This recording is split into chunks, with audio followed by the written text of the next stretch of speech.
করবেন বসাইয়া দিবে নবীজি করুণা উঠাইয়া মুখিলা কি রাশিয়া সওয়াল করবেন বসাইয়া দিবে নবীজি করুণা উঠাইয়া করিব সালাম কদম জড়াইয়া করিব সালাম কদম জড়াইয়া ইয়া রাসূলুল্লাহ জড়াইয়া রাসূলুল্লাহ মা খাদিজাতুল কুবরা রাদিয়াল্লাহু তাআলা আনহা দয়াল নবীর ফিসনে যাইতে লাগলেন। এই আমার মা যেই মাত্র যাইতে লাগলো যাইয়া দেখতেছেন আমার দয়াল নবী ছাগলগুলাকে ডাক দিয়ে কয় ছাগলের বকরির দলেরা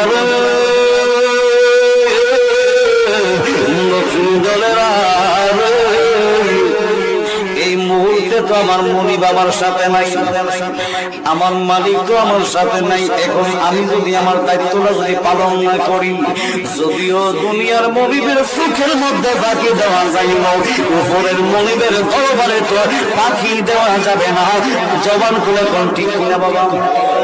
আমার নবী কই যদি আমি খাদিজাতুল কুবরার ওই খাদিজার চোখের মধ্যে যদি আমি ধুলো দিতে পারি বা পাখি দিতে পারি, আমার আল্লাহর কাছে তো আমি পাখি দিতে পারবো না, কারণ এই ব্যক্তিটা তো আমাকে টাকা দিয়ে রাখছে, ঠিক কিনা বাবা? এই ব্যক্তিটা আমাকে টাকা দিয়ে রাখছে। এখন যদি আমি আমার দায়িত্বটা যদি পালন না করি, আমি আমার আল্লাহ পাক রব্বুল আলামিনের দরবারে অপরাধী হয়ে যাব। এই এই মুহূর্তে তোমরা আমাকে আমার দায়িত্বটা পালন করতে দাও। বকরি দলেরা করল বিগো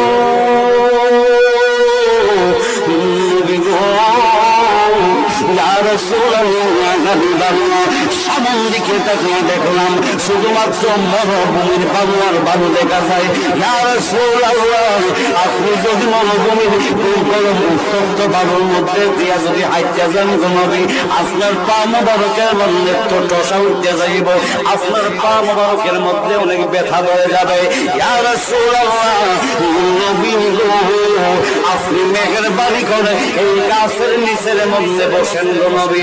আমরা বকরির দলেরা আমরা জঙ্গলের মধ্যে যাইয়া গো নবী, আমরা ঘাস খাই বা যা খাই না কেন জিজ্ঞাসা আল্লাহ যা রেখেছে আমরা আমাদের কি দাদা বিবরণ করে দাগো নবীজি।